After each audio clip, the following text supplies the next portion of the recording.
Индиански вожд ще вземе победа днес. Нали така, моя конче? Какво? Пак ли искаш чипс ти? Хаймана. Папкай. Твой любим чипс. Чипса на мира. Ход.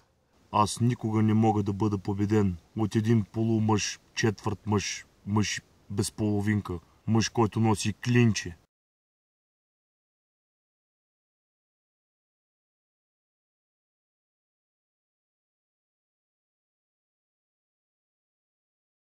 Три, четири. Аз съм един истински Робин Худ. С тази разлика, че взимам чипс от богатите и го изяждам вместо бедните. Но в случая ще трябва да демонстрирам колко акуратна може да бъде моята стрелба с лък. А сега с това гъвкаво и дълго лъкче възнамерявам да боцна мишенката и да ходя в горичката да си хапвам чипсчето. Така ли бе, чорап? Дайте видим какво може, мана.